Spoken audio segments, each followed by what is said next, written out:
Bonjour, welcome to Wahsa Citizens Education Center's radio Zoom classes.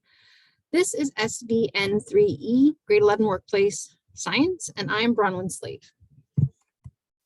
If you'd like to participate live today, you can call the Wahsa studio at 1-800-465-7144 or 737-4017.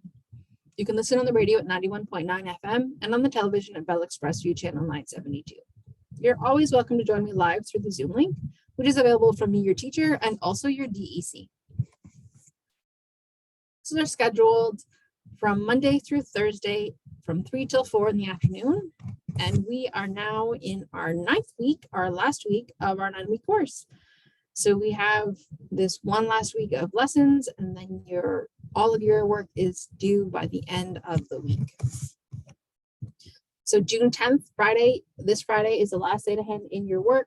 Remember, you need to submit both the key questions from all of the units and also complete a culminating assignment. If you have not received the culminating assignment yet from me because you have not handed in all of your coursework, you need to get on that and touch base.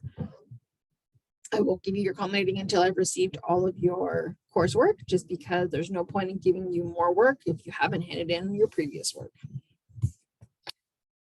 So at this point, you should definitely know the key questions are listed at the end of each of your IL lessons, and you need to do them all. So your check your understanding questions, the activities, the review questions, showing all of your work, your steps, and your thinking. Make sure you are actually answering the questions and not just talking on the topic. Give me full sentences, full complete ideas. You can do this by hand or electronically, either is fine with me. If you are going to write it up by hand, you can write it in your workbook, but those spaces are pretty small, so I would encourage you to do it on a separate piece of paper. If you're going to do it electronically, Word and Google Doc files are the easiest ones for me to open. Everyone has access to Google Doc through their NNEC email address, and I'm happy to help you do that if you need support. There are 3 different methods to submit your work through. The first is to scan your work and send electronically. You can use a smart device, and using either an iPhone, the Notes app, or Android Google Drive app, you can scan your work, and then you can email it or Facebook it to me. If you'd like to email it, you can send it to studentwork@nnec.on.ca and then CC it to me, bronwyn.slate@nnec.on.ca, or you can also send it to me through Facebook Messenger at bslatewahsa.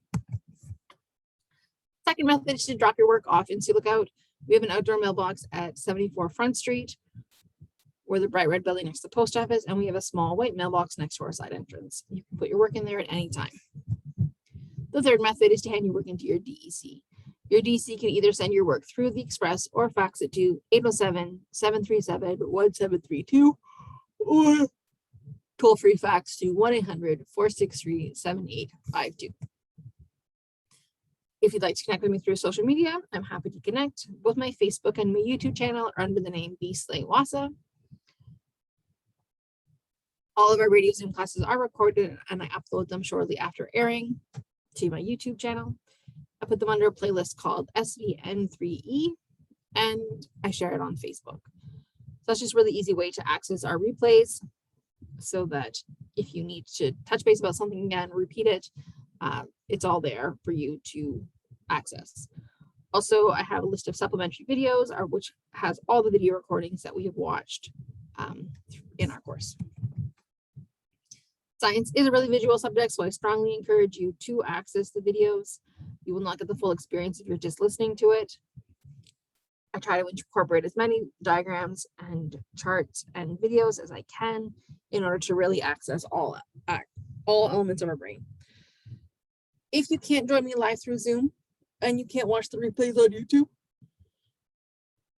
then reach out and let me know. And I'm happy to send you a copy of the recording so that you can still access it and set yourself up for success. If any questions or concerns, please reach out and contact me. I am here. This is what I'm here for. So please do so. My email address is bronwyn.slate@nnec.on.ca. My Facebook is bslatewahsa. You can call me at the office at 807-737-1488, extension 2209, or toll free 1-800-667-3703. Again, this Friday is our last day to submit your work, your coursework, as well as your culminating. So please reach out and touch base with me and hand in your work so that you can be successful on this credit. I think it's really important to position myself as an educator within our institution. So I have white settler ancestry, I have white privilege, and this has made my pathway in education easier than many other folks. Certain things are set up for me as a white person, and I am deemed successful within that system.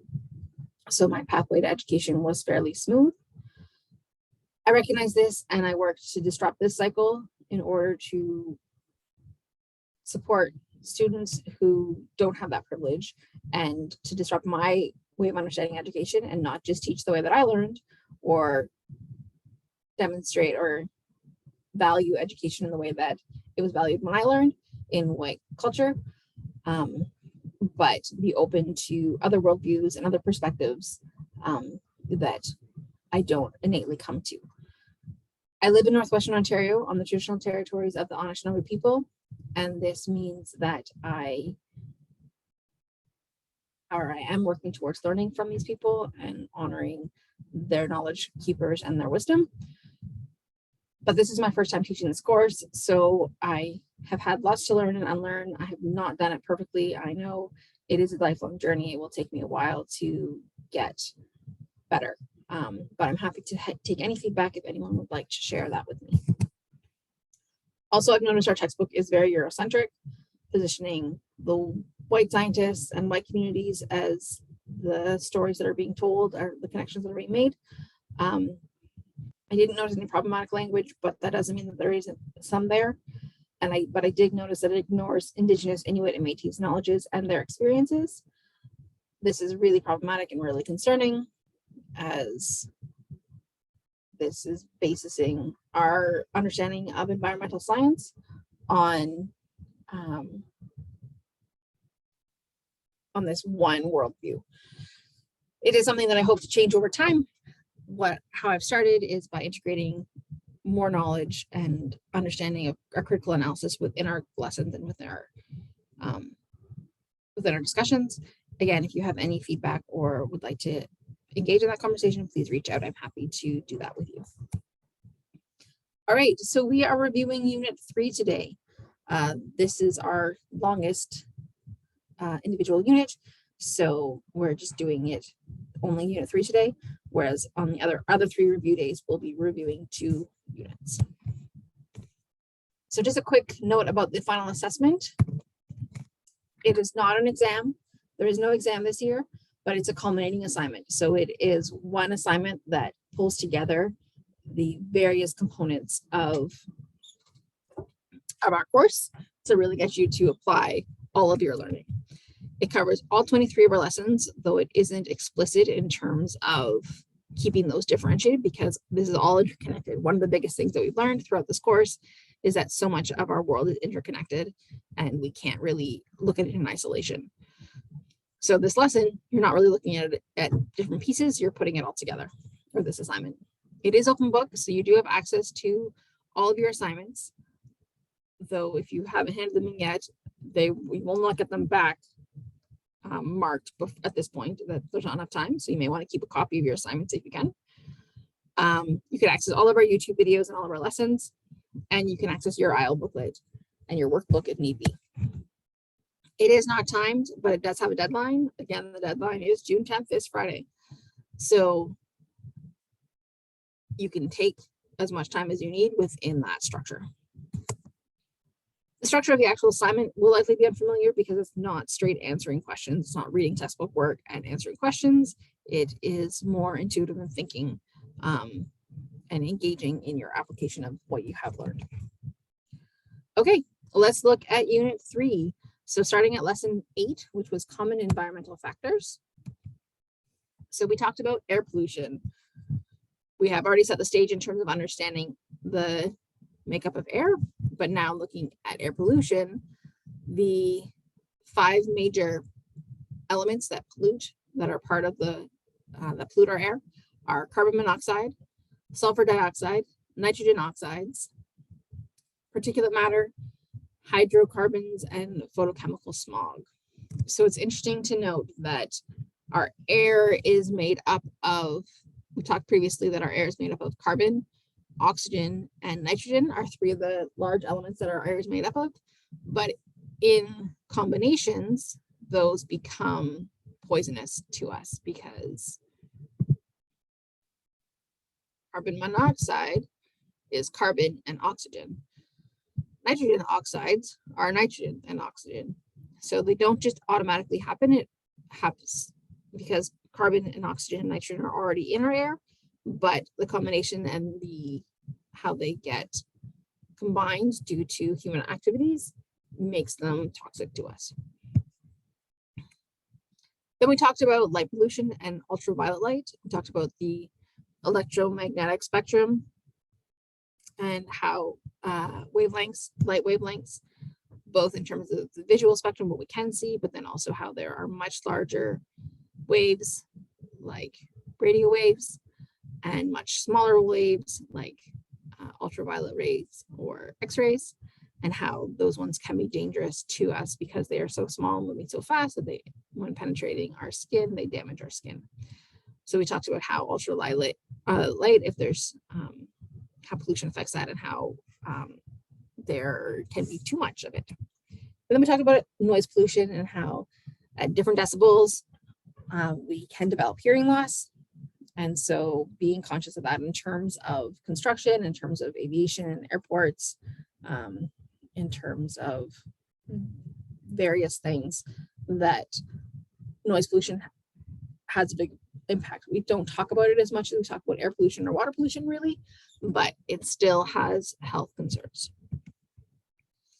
We looked at soil and water pollution, looking at heavy metals that pollute both of our soil and our water, workplace chemicals, and then pathogens, so like diseases and bacteria that infect or pollute our soil and our water, which then in turn makes us sick. So the review questions on page 69 list the top 3 sources of emissions in Canada and the percentage of emissions they produce. So I don't have all of this information memorized, though we talked about it. I remember talking about it. I don't remember the exact numbers, and that is completely fine. It is okay if you don't remember everything. You don't have to remember everything. We just need to be able to figure out where to look. So I've gone back into our workbook and I've looked and I've seen that I'm looking for the top 3 sources of emissions in Canada.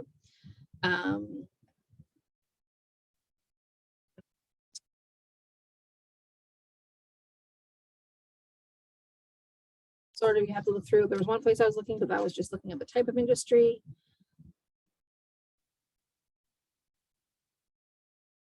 So I believe it's what we listed before in terms of, oh no, the sources. The top 3 sources would be in industry. So industrial. So in this graph on page, or chart on page 61, it lists industry as 52%. And that seems really, really vague to me. I'm like, what do you mean industry? So I guess that's industrial activities, so factories and things like that. But it just seems very strange to me. And then transportation is the next producer of emissions. That is 27%. And consumer and commercial products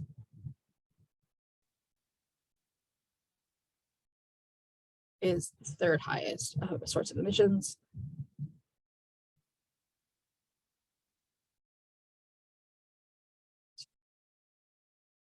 %.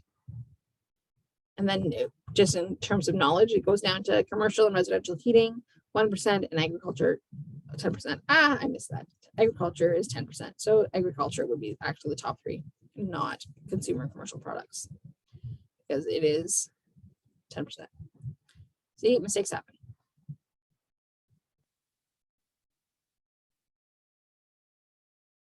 Okay, what in the atmosphere, no, sorry, where in the atmosphere is ozone beneficial to humans and where is ozone harmful?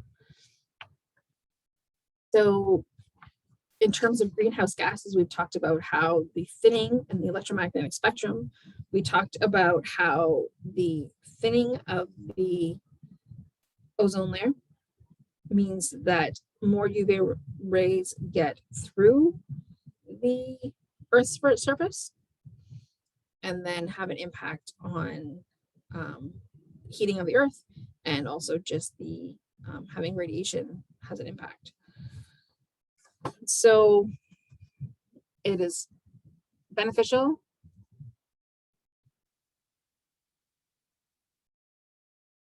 The ozone is in the ozone layer.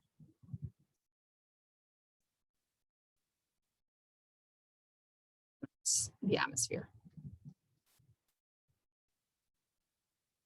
But that's like miles above the Earth's surface where we are not breathing. Where the ozone was harmful is at surface level.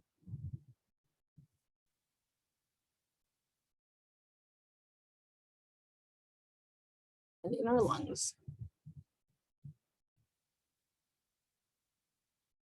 So ozone can be quite dangerous to quite a pollution to our lungs. It's really hard to breathe. If you are breathing in ozone directly, yes, we want to breathe in oxygen, but we do not want to breathe in ozone. So it is something to be really cautious of, and it adds to the pollution in the air. So we don't want it to be at surface level or in our lungs. We want it to stay in the ozone layer. All right, number 14, compare and contrast noise pollution and air pollutants. So those noise pollution and air pollution, both of lifelong impacts.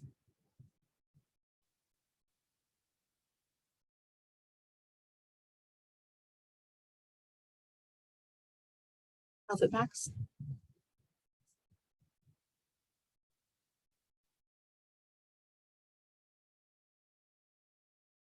I feel like one is taken more seriously than the other. I feel like air pollution is taken more seriously than noise pollution.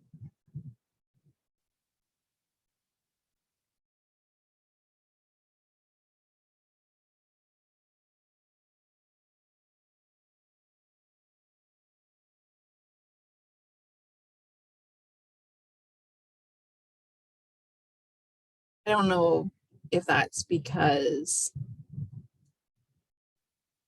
air pollution can lead to like lung cancer and lung disease, and you can die, whereas noise pollution, generally you lose your hearing, which means you have a disability, but you are still living. And so that means that it doesn't seem as serious,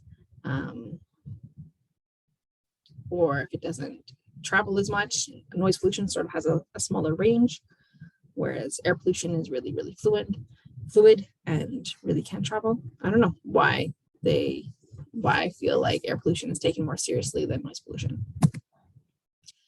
Okay, lesson number 9, how the environmental contaminants enter the body. So in lesson 9 was a little bit different because we really looked at the body systems. So it was a little bit of a biology lesson in terms of understanding how our bodies work and how they process their own things, but then second, how they like the ways that they're intended to. But then we looked at how this also means that they can transfer toxins throughout our body. So first, in lesson 9, we looked at the respiratory system, so our breathing, so our lungs, and how oxygen moves throughout our body. Then digestive system, so how we consume food and drink and how the nutrients get to our body. Our skin and how that protects us. And then our circulatory system, which is our blood system. We talked about the defenses and how bodies are really good at defending against small amounts of contaminants. Our body's job is to keep us safe. So it does that really, really well as long as it's not overloaded. If it's overloaded or it becomes dysfunctional because it's not treated well, or we're in just such a situation where we are continuously exposed to something, then we lose our defenses and our bodies no longer can protect us. So review questions on page 77. Number 4, if listeria grows at refrigerator temperatures, why aren't more people infected with it? So listeria, we talked about, is a bacteria, and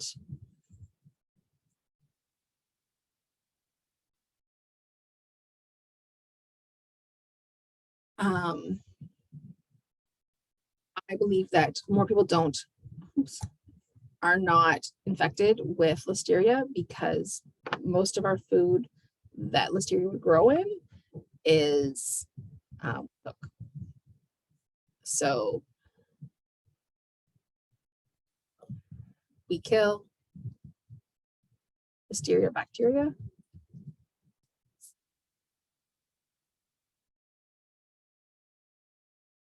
through the process of cooking food.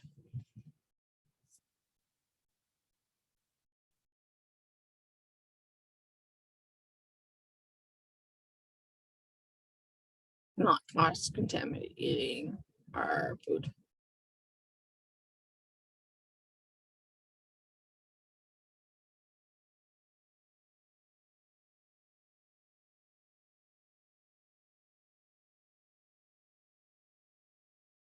Number 10, compare and contrast vomiting and the role of the liver in protecting the body against ingested contaminants.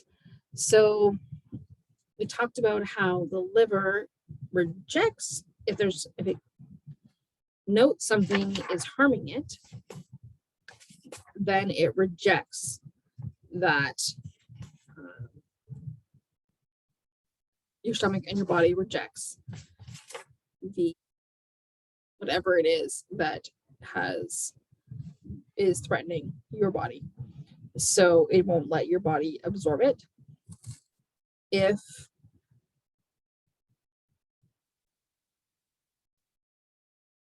So your body vomiting is your body's way of getting rid of contaminants.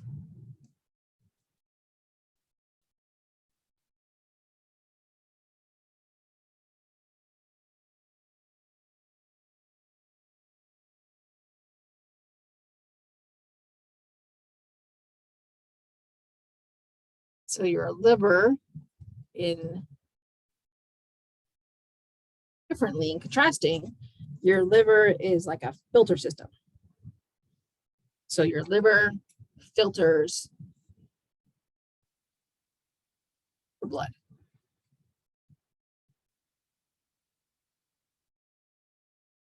So your liver lets the good things through and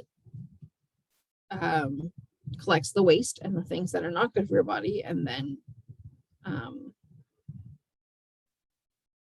your body rejects them. But whereas vomiting is your body's way to say, this is making me sick, I need to get rid of this. And so then it's rid of everything that is threatening the body. But it also means that it's getting rid of any of the good things that might be in as well, whereas liver filters and sort of separates them. Number 12, what are the 3 layers of human skin and what is the function of each layer? So we have the epidermis.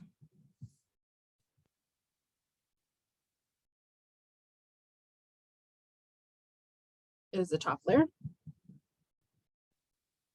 And it is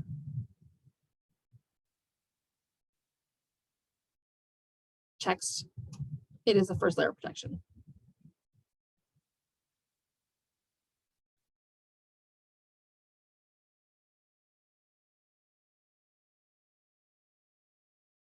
And we have the dermis, This is the middle layer. Middle, I think it's the thickest layer.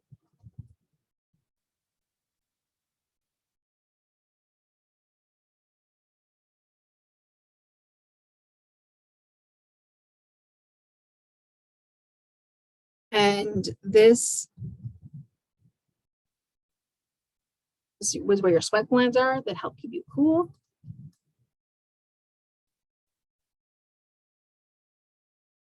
Right in there. Glands, not glads.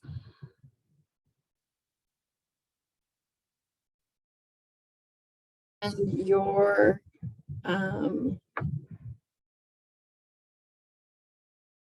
hair shafts actually help keep you warm.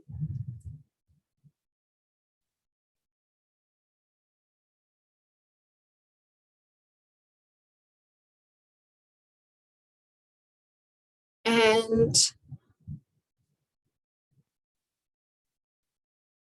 so then finally we have the subcutaneous layer, bottom layer.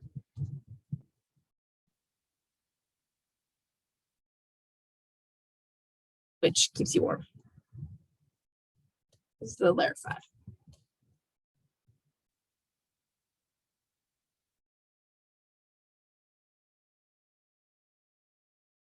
And that is a little bit on lesson number 9. So lesson 10 is how our human body reacts to the environmental factors. So we know what the environmental factors are, we know how our body processes things in general, and now this is putting them together in terms of how our body deals with those environmental factors.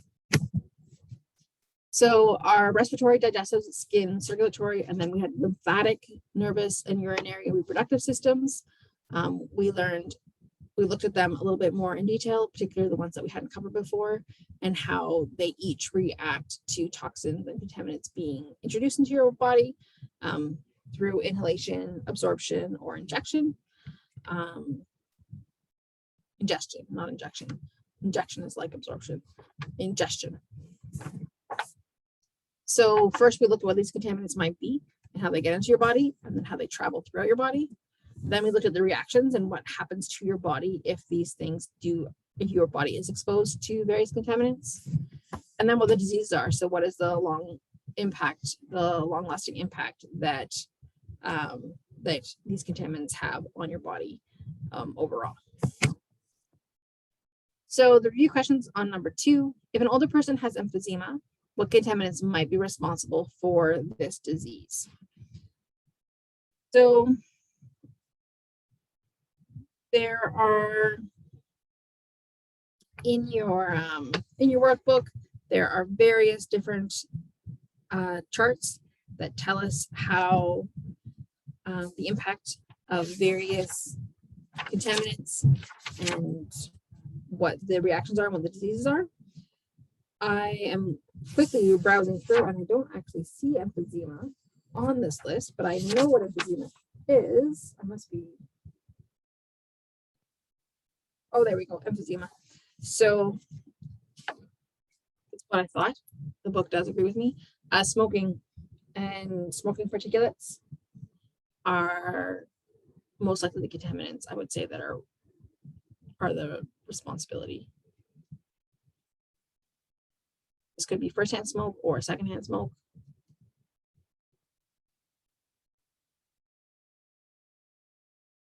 There's also smogs and pathogens. There's various things that are responsible for emphysema.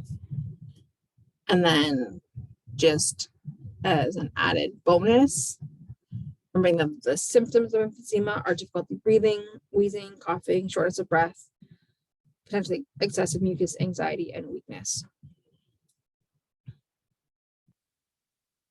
So for an older person, this could be a lifelong exposure to these toxins, though I have heard about it happening in younger people who smoke a lot.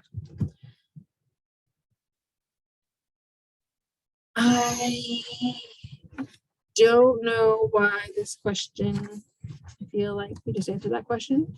I think that I just made a mistake because we just answered the question about, oh, that was a mistake maybe in the last one. Anyway, so I need to, we already talked about listeria growing at refrigerated temperatures. So we're not going to talk about that one. Okay. If the nervous system, number 11, is contained within the body, how can contaminants influence this system? So our nervous system are our nerves, our brain, our spinal cord. So how can, if that's so contained within our bodies, how does it get exposed? So this is absorption or ingestion are both ways that contaminants come in. Really, any of them, ingestion and inhalation, are all ways that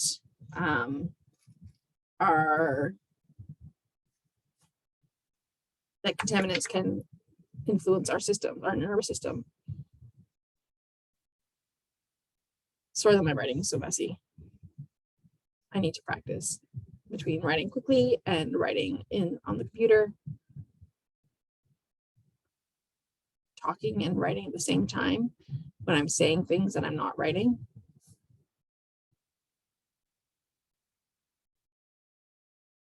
It's very difficult.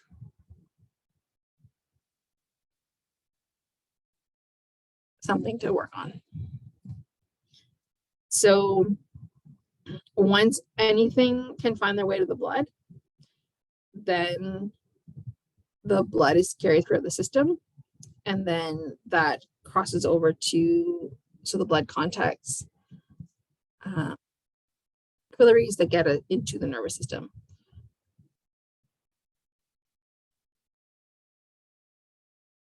So really, the blood is the key. If it gets into the blood, then you're really going to struggle. All right, so then we talked about how our bodies work, what the contaminants are in the world, and how they affect our bodies. So now we're going to talk about lesson 11, non-medical and non-medical ways to protect yourself from environmental threats. So we first talked about medical protections, where we talked about vaccines and medicines. I know there is a lot of debate out in the world right now about safety and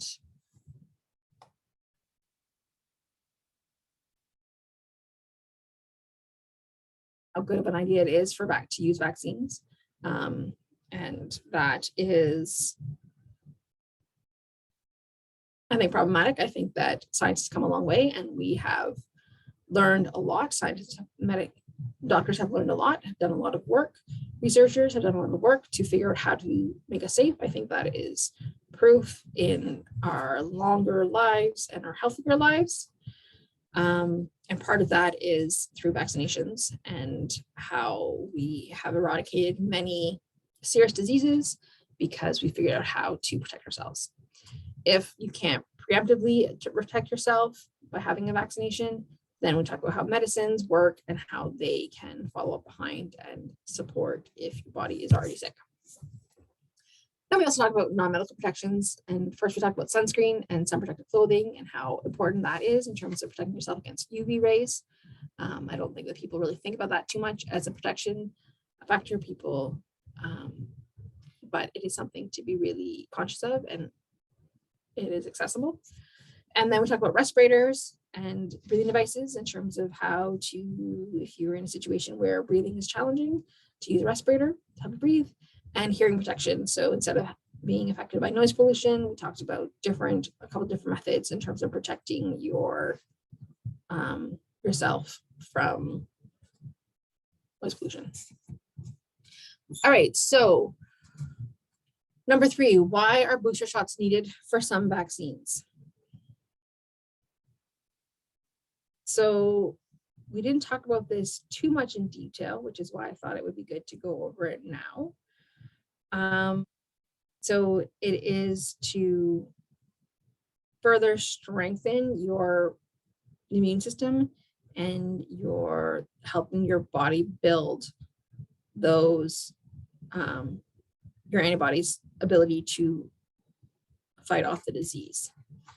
So booster shot, writing this out. A booster shot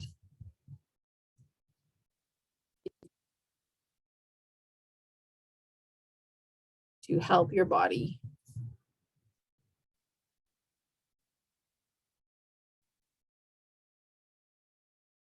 reinforce its ability to fight off a disease.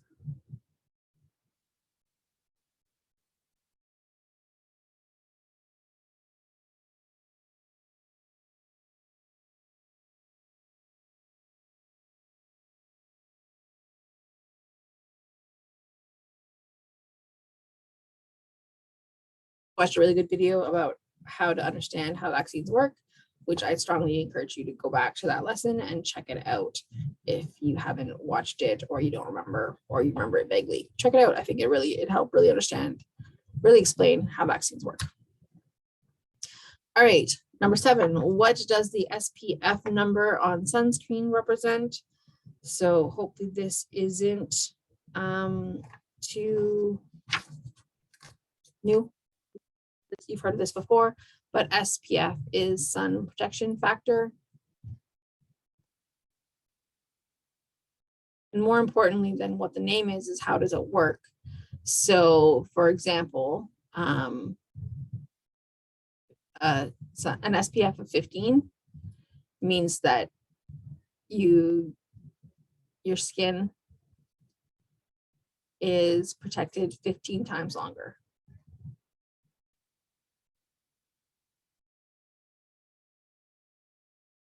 So if you were to, with no sunscreen,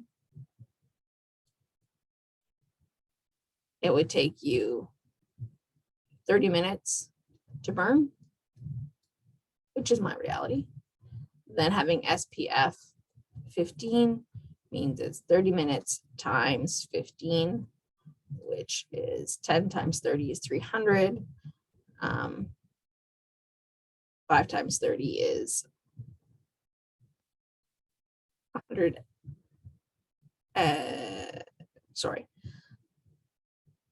Is 150. So 450 minutes. If you wear SPF 15, 450 minutes is how long it will take to burn. So to protect your skin for 15 times the amount of time. That's why the higher the SPF rating, the longer you are protected, the stronger you are protected out in the sun. Then number 11, explain the differences between air purifying respirators and supplied air purifiers. So air purifying respirators are short APRs. Remove the filter and remove particles in the air.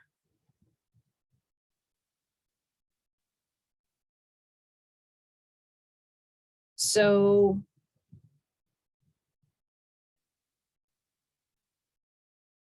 it just, by you inhaling, or the person who's wearing the mask inhaling, then that motion sucks the contaminants onto the mask, into the filter, and then they're no longer in the air. So it's based on the inhalation of the wearer to bring the contaminants to the filter. Whereas supplied air purifiers, or supplied air respirators, so SARs, are just what they say. They supply clean air, provide clean air, we'll say. So you would have an air tank attached to these. And so you can run out of air, but you don't get, whereas the filter one, the filter can get clogged depending on the situation. So like In the example they give is that if you are in a building burning with smoke, then the APR would get, the filter would get clogged really, really quickly, and then it'd be hard to breathe. So it'd be, and you'd be able to, like, you'd be creating a barrier opposed to supporting yourself. So whereas the supplied air respirator means that you are bringing in clean air with you, so that you're breathing the clean air and not interacting with the thick particles in the current air. All right, so now on lesson 12, I believe the last lesson of this unit, personal hygiene and household cleanliness. So a step further in terms of how to protect ourselves, not just the protective equipment or the medication, but just what are things that we can do consistently throughout our days. So first, hand washing is the single most effective way to stop the spread of viruses and bacteria. So we should be washing our hands very frequently. We all know this. Very few of us probably do it as much as we should, but we know this. So you need to wash your hands with soap and water for at least 20 seconds. There are various ideas in terms of saying happy birthday twice or singing the ABC song, or you can even go online and you can look up things to sing other than happy birthday for washing your hands. And they have a whole bunch of silly things that you can do to help you remember to give yourself a long time. So 20 seconds is when you're paying attention to it, 20 seconds is long. Most of the time, 20 seconds isn't very long, but if I were just to stop talking for 20 seconds here, you would really, really notice how long that is. Then you also need to make sure that you get between your fingers, under your nails, get the front and the back of your hands, including up to your wrists. So these are all areas where we often neglect. We often just sort of rub our palms together, maybe the backs of our hands, but we really need to do a full-fledged wash when you are washing your hands to make it effective. Then we talked about food safety and how this is a true concern. There's over 11,500 hospitalizations and 240 deaths per year in Canada due to food safety. So generally, I think of our food as fairly safe, but it is easy to get sick from your food, and if you're not careful, to it be something that is life-threatening. Therefore, it's important to keep things clean, separate, cooked, and chilled properly. So those are the 4 words that help you remember for food safety. So cleaning means that make sure that your food is clean, make sure that your utensils are clean and your area is clean. Make sure that your hands are clean. Then separate means to not cross-contaminate your food. So things that are potential for developing bacteria quickly. So meat products, egg products, like raw eggs, dairy potentially. All of these things need to not be stored with fresh fruit and vegetables or bread or grains. We need to be conscious of that and keep things separate to make sure that meat juices are not contaminating other things that you may eat in a different way. You're probably not going to eat raw chicken. Please don't eat raw chicken.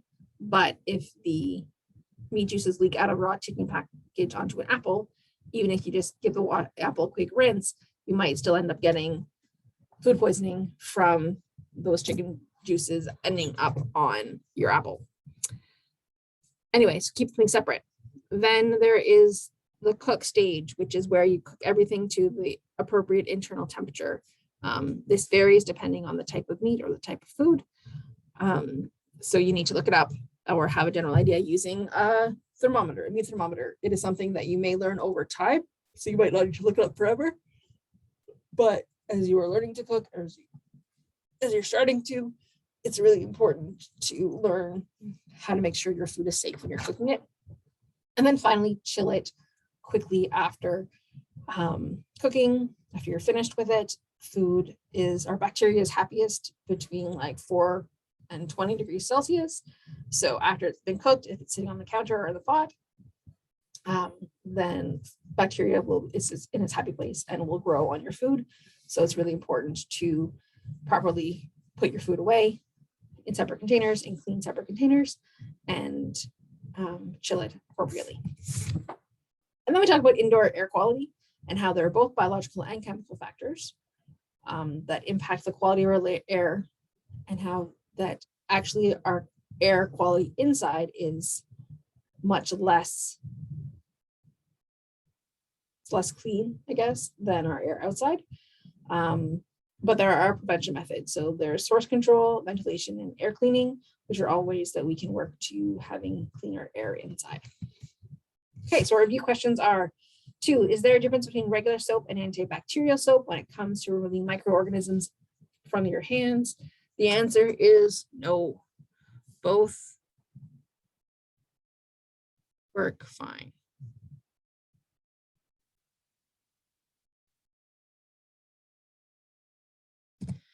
Number 7, what steps can be taken to ensure foods do not become cross-contaminated?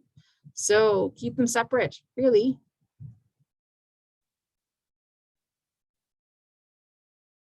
It's about paying attention. Keep food that are not the same separate.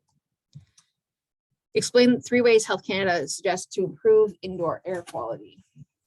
So this one I don't have off the top of my head. I can't think of what Health Canada specifically. I can talk about in general what I think, but I am just quickly looking in our workbook to see if there's anything that says Health Canada specifically. So the most effective way is to control at the source. So the things that I already listed. So source control, which means that you are using, you're not smoking indoors. You are cleaning and dusting regularly in your home. You are making sure that you don't have high humidity in your home that allows bacteria to grow and mold to grow. You're making sure all of your appliances, all of your things that might emit toxins in the air are burning appropriately, and that any appliances that you have that have exhaust are exhausted outside. You're using chemicals that don't gas pollutants into your home. Then the next one is ventilation. Make sure that your air is properly your home is properly ventilated. So you open windows and doors when you are able to. You turn on kitchen and bathroom fans in order to pull out any sort of,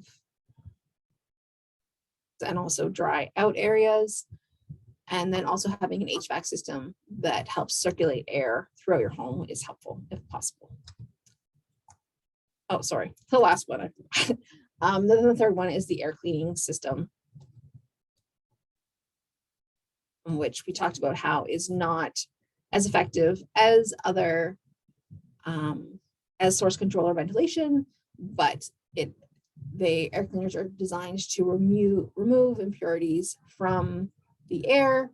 Some of them are good, some are not as great, and some are good for moisture, some are not as good for chemicals. So it's just something to be aware of. It's sort of a last ditch attempt, but the other 2 methods are better. Okay, so that is our review of chapter 3. So now we've covered chapters 1, 2, and 3 in terms of reviewing this week to set you up for success for your final culminating project. As always, if you have any questions or you'd like to reach out, please do so.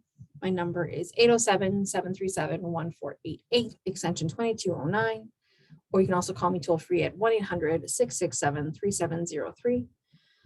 My email address is bronwyn.slate, and that's spelled BRONWYN.SLATE@nnec.on.ca. I'm pretty good at getting back through email fairly quickly if you need to do that outside of office hours or even during office hours. And I do try to get back on my phone messages quickly too within the next business days if possible. I haven't been slammed, though sometimes things happen and it might take me a day or 2 to get back either by phone or email. But you can also connect with me through Facebook at Wahsa is my name there. And again, I'm pretty good at replying fairly quickly. So far, knock on wood, I don't get too busy. All of our lessons are on YouTube under a playlist called SVN3E. under my channel, which is B/Wahsa. So feel free to go there and get more detailed information about all of this that we have reviewed. There are, I'll have put up the show notes along with this video, which will link to the other lessons that we covered. So if there's something that we talked about today that you want to go back to, if you go to this lesson, I will link it so that you can find the right lesson. Hopefully if that's easier for you than just going to the channel. Thank you so much for joining me today. Good luck with your review, which